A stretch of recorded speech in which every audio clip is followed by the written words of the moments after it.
Shalom Bapak Ibu Saudara yang kasih Tuhan.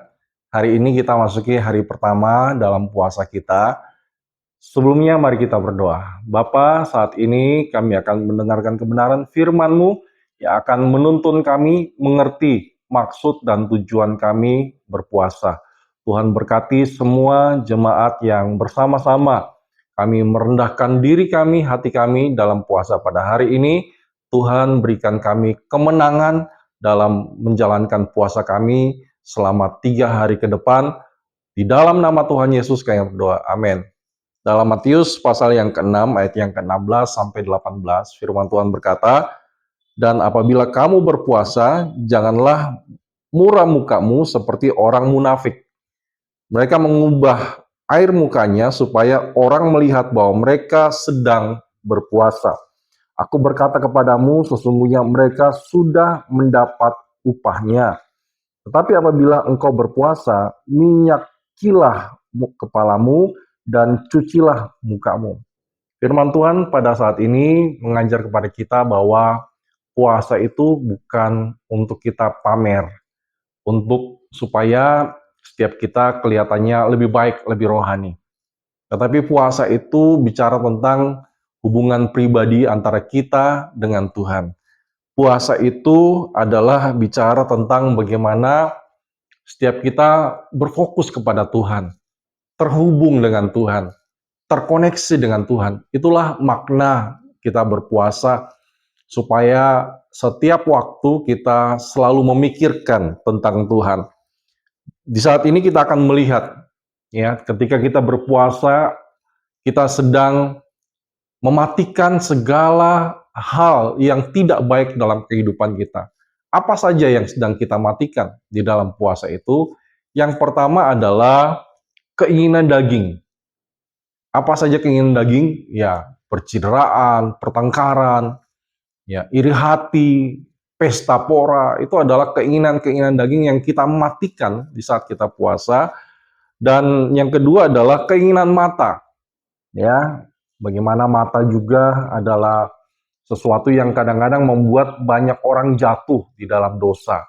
Yang ketiga adalah keangkuhan hidup. Itu yang sedang kita matikan, dan itu tertulis di dalam 1 Yohanes pasal yang kedua ayat yang ke-16, sebab semua yang ada di dalam dunia, yaitu keinginan daging dan keinginan mata serta keangkuhan hidup, bukan berasal dari Bapa melainkan dari dunia. Artinya bahwa ketika kita berpuasa, kita sedang hidup bagi Allah dan kita sedang mati bagi dunia.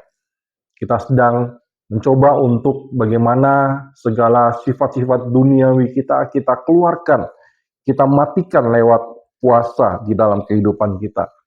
Di saat kita puasa, seringkali kita mengalami cobaan. Ya, cobaan mungkin Bapak Ibu Saudara mengalami pekerjaan yang lebih berat, lebih banyak dan sebagainya. Itu semua cobaan.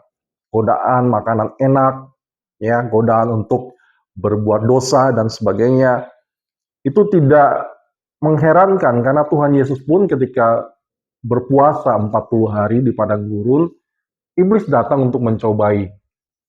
Dan puji Tuhan, ya, di dalam puasa 40 hari itu Yesus menang. Bagaimana rahasia kemenangan Tuhan? Yaitu Yesus menggunakan ayat firman Tuhan. Jadi firman Tuhan inilah yang akan menguatkan kita sehingga kita bisa selesai pada akhirnya. Ya, di dalam Matius pasal yang ke-4 ayat 3 sampai 4, lalu datanglah si pencoba itu dan berkata kepadanya. Jadi saat kita puasa selalu akan ada cobaan. Ya, cobaan-cobaan ini akan menggoda kita.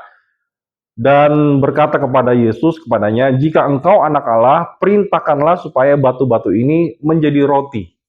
Roti adalah makanan. Roti itu enak, ya, apalagi roti-roti yang terbuat dari sesuatu yang lezat. Tetapi di sini apa kata Tuhan Yesus? Tetapi Yesus menjawab, "Ada tertulis, manusia hidup bukan dari roti saja, tetapi dari setiap firman yang keluar dari mulut Allah." 3 kali Tuhan Yesus dicobai dan 3 kali Tuhan Yesus memakai ayat firman Tuhan, sehingga ayat firman Tuhan inilah, ya, seperti pedang roh dalam Efesus pasal yang ke-6 yang mengalahkan iblis. sehingga iblis lari dan kemudian Yesus menang. Kalau kita ingin menang di dalam doa puasa kita ini selama 3 hari ke depan, bacalah firman Tuhan. Itu adalah pedang roh yang akan membawa kita menang, mengalami kemenangan, melawan iblis dan segala keinginan-keinginan tadi, keinginan mata, keinginan daging, keangkuhan hidup, kita matikan lewat doa dan puasa. Kemudian firman Tuhan juga berkata di dalam doa puasa ini ada upah yang menanti kita. Ini satu kabar baik bahwa apa yang kita lakukan saat ini ada upah yang menanti. Tadi kita sudah baca ya, ketika orang menunjukkan bahwa dia berpuasa, di lorong-lorong ya, dia perlihatkan mukanya sedang loyo, lemas karena sedang puasa. Firman Tuhan tadi katakan dia sudah terima upahnya. Tetapi bagi orang yang mencuci mukanya fresh, orang tidak tahu dia puasa, Bapa melihat dan kemudian nanti akan memberikan upah. Matius 6 ayat yang ke-18, supaya jangan dilihat oleh orang bahwa engkau sedang berpuasa, melainkan hanya oleh Bapamu yang ada di surga, yang ada di tempat tersembunyi, maka Bapamu yang melihat yang tersembunyi akan membalas kepadamu. Dalam terjemahan yang lain, akan membalas di sini dikatakan akan memberikan upah kepada orang yang berpuasa. Jadi ada upah yang menanti kita saat kita berpuasa. Apa saja upah yang kita akan terima? Besok ya, saya akan jelaskan upah di saat kita puasa. Saya berdoa supaya jemaat sekalian di dalam berpuasa ini kita terus fokus kepada Tuhan dan siap mengalami kemenangan. Ya, saya berdoa juga semuanya diberikan kekuatan hingga 3 hari ini kita bisa menjalankan dengan baik. Tuhan memberkati. Shalom.